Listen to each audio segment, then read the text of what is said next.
मेरा मीडिया धर्मेंद्र सिंह। मैं अभी बघमारा के मधुबन वासरी के लोडिंग पॉइंट पर खड़ा हूँ। अभी कुछ देर में ही जयराम महतो जी आने वाले हैं और यहाँ कल से आसू का भी धरना चल रहा है और अभी JLM का भी धरना चल रहा है और जयराम महतो जी आ रहे हैं। यहाँ एक बहुत विचित्र चीज देखने को हम लोग को मिल रही है कि देखिए यहाँ जयराम महतो जी का झंडा लगा हुआ है JLM का, उधर देखिए आसू का झंडा लगा हुआ है, चारों तरफ देखिए तो दोनों झंडा लगा हुआ है। अभी जयराम महतो तुरंत आने वाले हैं, उनसे हम लोग मिलेंगे और क्या बोलते हैं देखते हैं। देख रहे हैं जहाँ हम लोग खड़े हैं, आप लोग भी खड़े हैं। देखिए आपके जैकेट का हाल, देखिए आपके मफलर का हाल। पत्रकार भैया ये सफेद मफलर है, क्या स्थिति है। हमारे चेहरे को देखिए, और 1 घंटा रहेंगे तो हम लोग हैं काले लेकिन और काला पड़ जाएंगे। और हम लोग ने बचपन से पढ़ा है कि पेड़ जो होता है वो पर्यावरण में एक महत्वपूर्ण भूमिका निभाता है। वो हमें लगता है एक पेड़ कई हजार गाड़ियों द्वारा उत्सर्जित गैस को सोखने का काम करता है। और आज देखिए इन पेड़ों की स्थिति क्या है, तो सोचिए इंसान का जीवन क्या होगा। तो क्या भारत का संविधान, क्योंकि जीवन जीने का अधिकार, राइट टू लाइफ, ये मौलिक अधिकार है, तो क्या भारत का संविधान, भारत की कानून व्यवस्था आज इतनी कमजोर हो गई? क्या बाबा साहेब भीमराव अम्बेडकर के नेतृत्व में तैयार संविधान आज जो लोग उसका संचालन कर रहे हैं वे लोग इतने कमजोर हैं कि आज माफियाओं के सामने घुटने टेकना पड़ रहा है? आज हम दूसरे अधिकारों की तो बात छोड़िए, नौकरी और प्राणी और बाकी चीजों की, सबसे महत्वपूर्ण है राइट टू लाइफ। हमको जीने का अधिकार है, राइट टू लाइफ। यहाँ के पशु पक्षियों को भी जीने का अधिकार है, तो राइट टू लाइफ हमारा खत्म हो रहा है। देखिए इस आसपास के पर्यावरण को देखिए, आसपास के वातावरण को देखिए, हमारा राइट टू लाइफ संकट में है, जो हमारा मौलिक अधिकार है। तो सोचिए आज माफिया कितना हावी है, आज पूंजीपति वर्ग कितने हावी है कि एक आम व्यक्ति के मौलिक अधिकार का हनन कर रहे हैं। अगर ऐसे में अगर उनको हम लोग न्याय नहीं दिला पाते हैं, आप पत्रकारिता के अंग, मैं विधायिका का अंग, अगर हम लोग उनको न्याय नहीं दिला पाते हैं तो आपके होने और मेरे होने का कोई औचित्य ही नहीं रह जाएगा। मुख्य रूप से जिम्मेवार कौन है इसका? मुख्य रूप से जिम्मेवार ये जो प्रबंधन है और यहाँ के जो जनप्रतिनिधि हैं वो मुख्य रूप से जिम्मेवार है।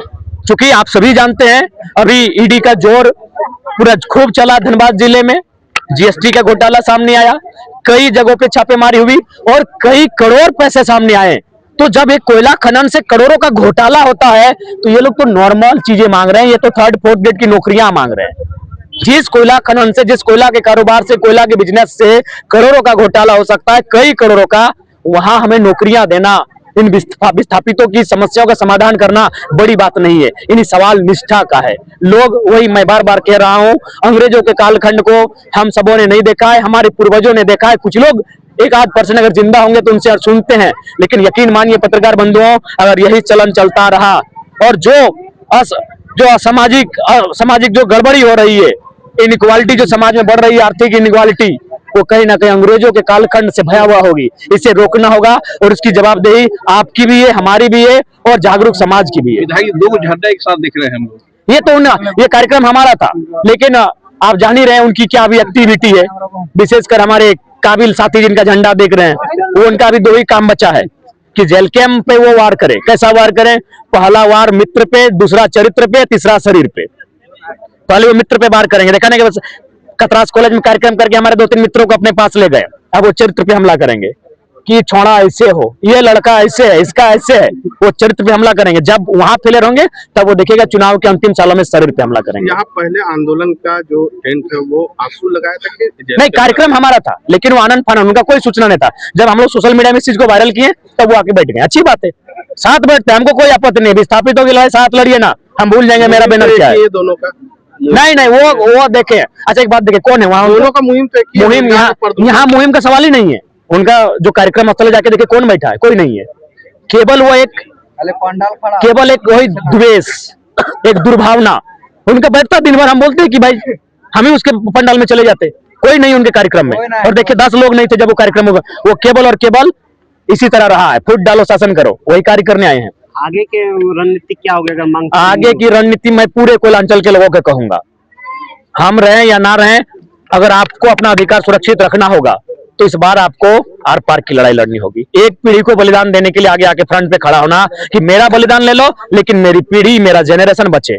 नहीं तो अब, क्योंकि अब कानूनों में वो कुव्वत नहीं दिख रही है। जमशेदपुर में क्या हुआ, एक 20 साल का लड़का जिसकी पत्नी शायद गर्भवती थी, एक आध दिन में शायद उसके बच्चा का जन्म होने वाला था। माँ चिल्लाती रही कि बीमार है, पत्नी कल गर्भवती है, कल बच्चा का जन्म देगी, और मारते पीटते ले गए और मर जाता है। बस एक मोबाइल उसने खरीदा था जो शायद चोरी का मोबाइल था। जिस राज्य में, जिस देश में अरबों रुपए के घोटालेबाज कई हजार करोड़ का घोटाला लेके विदेश चले जाते हैं, वहां तो जू नहीं इनका रेंगता है, और एक गरीब बच्चे को मार के इन्होंने मरा दिया। तो इसीलिए मैंने कहा अब फ्रंट में आके लड़ाई लड़िए।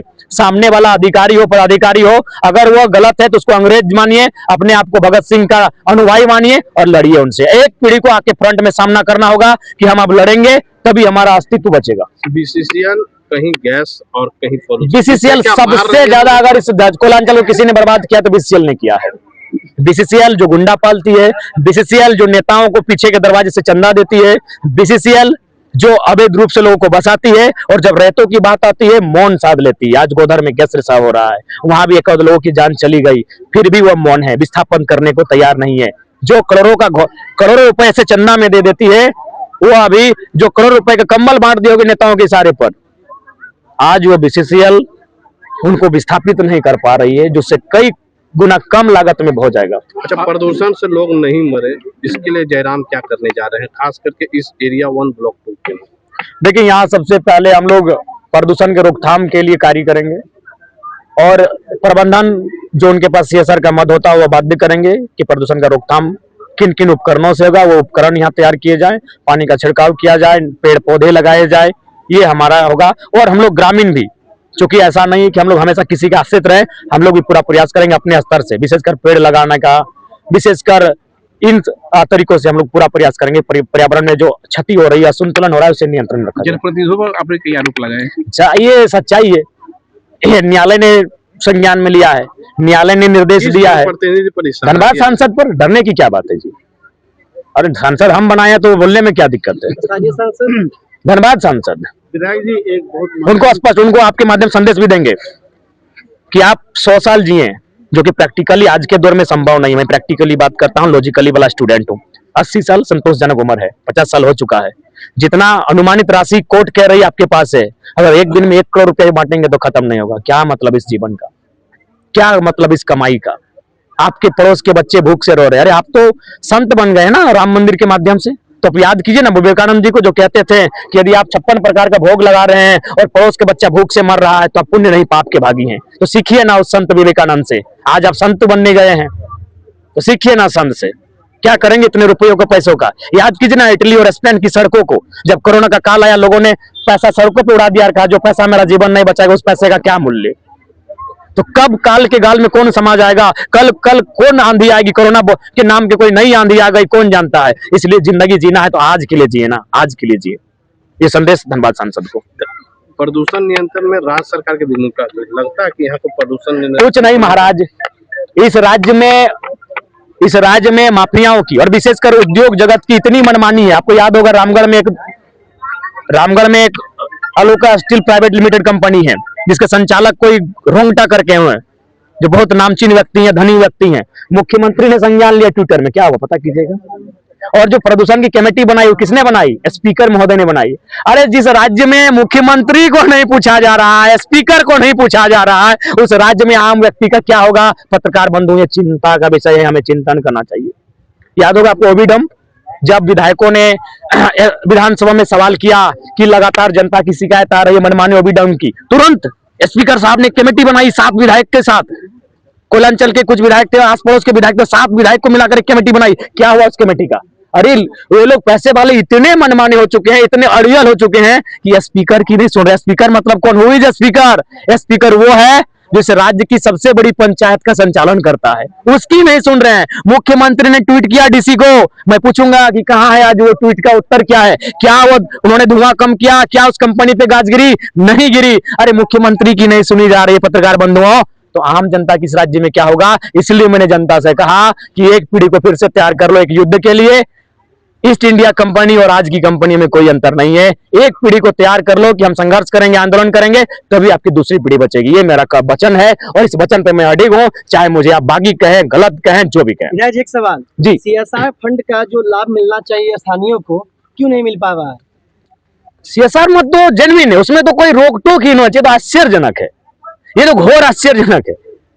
ये बिल्कुल घोर आश्चर्यजनक है कि सीएसआर वो तो कंपनी एक्ट के अधीन संचालित होने वाला नियम है कि कोई भी कंपनी जो अपना जो भी मुनाफा अर्जित करती है उसका 2% आपको उस क्षेत्र में, जिस क्षेत्र में आपने मुनाफा अर्जित किया, वहां के विस्थापितों और प्रभावितों के हितों की रक्षा के लिए, उन्हें सुविधा देने के लिए खर्च करना चाहिए। अगर ये भी खर्च नहीं होने पा रहा है तो निश्चित ही इस बात को विधानसभा तक लेकर जाएंगे। यहाँ के लोग बिजली और सड़क से वंचित हैं, जबकि यहाँ के लोग धुलकन खा रहे हैं।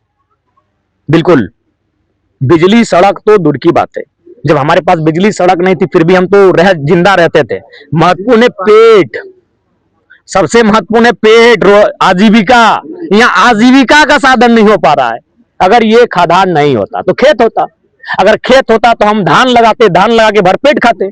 सबसे बड़ा चीज है पेट, आजीविका। वो आजीविका यहाँ नहीं मिल पा रहा है, जबकि इसी से हमको सूचना मिली है लाखों रुपए का चंदा जा रहा है जनप्रतिनिधियों को। ये बहुत ही गलत हो रहा है और हम फिर कहेंगे, मुझे चिंता होती है क्योंकि मैं एक दार्शनिक छात्र हूं। मैं मोह माया से थोड़ा सा ऊपर उठ चुका हूं, इस बात को मैं मानता हूं। मैं एक दार्शनिक पीएचडी का छात्र हूं। मुझे ये समझ हो रहा है कि आज एक आम जनमानस का जो जीवन है वो अंग्रेजों के समय में जो था उससे भी भयावह होगा अगर यहाँ की लोकतांत्रिक व्यवस्थाएं ठीक से काम ना करे तो।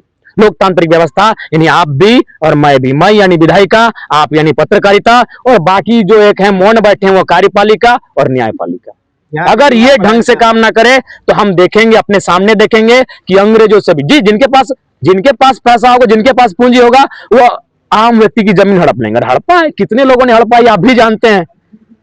विधायक जी, आपने आज संबोधन में सीएसएफ को चोर क्या डाला, क्या ये सच्चाई है? सच है। अगर एक बात बताइए, खनन की जिम्मेवारी किसकी होती है? खनन क्षेत्र की जिम्मेवारी होती है सीएसएफ की, सड़क की जिम्मेवारी होती है राज्य की पुलिस की। मैंने दोनों को चोर का संज्ञा दिया है, मैंने दोनों को चुनौती दिया है और पुनः आपके माध्यम से पुनः फिर कहता हूं, अगर आप में दोष नहीं है, आप में दागी नहीं है, तो आप उत्तर दें कि प्रत्येक दिन धनबाद में हजारों करोड़ का कोयला घोटाला कैसे होता है? उस समय आप सोए हुए होते हैं या पहरे पे नहीं होते हैं? इसके जवाबदेही आप दीजिए, क्योंकि खदानों की जिम्मेवारी सीएसएफ की है और सड़क की जिम्मेवारी राज्य सरकार की है। मैंने दोनों विभागों के, राज्य सरकार की भी पुलिस प्रशासन, चाहे उसमें पुलिस हो, डीटीए हो, तमाम जो उनके पदाधिकारी हैं, और केंद्र की जो सीएसएफ है, मैंने उन दोनों को कहा है, दोनों विभागों को कहा है कि आपकी मिलीभगत से चोरी हो रही है। तो जब चोर का साथ देने वाला चोर कहलाता है, तो अगर आपको हमने चोर कह दिया तो इसमें बुरा क्या है? अभी जयराम महतो जी ने अपने संबोधन में बीसीसीएल प्रबंधन, सीआईएसएफ और स्थानीय प्रशासन को उन्होंने बोलते हुए कहा कि उन्होंने विस्थापितों के प्रति सही रुख नहीं अपना रहा है। अगर उन्होंने रुख सही नहीं अपनाया है तो हम आंदोलन करेंगे। और उन्होंने कई जनप्रतिनिधियों पे कई आरोप लगाए। मैं मीडिया से धर्मेंद्र सिंह।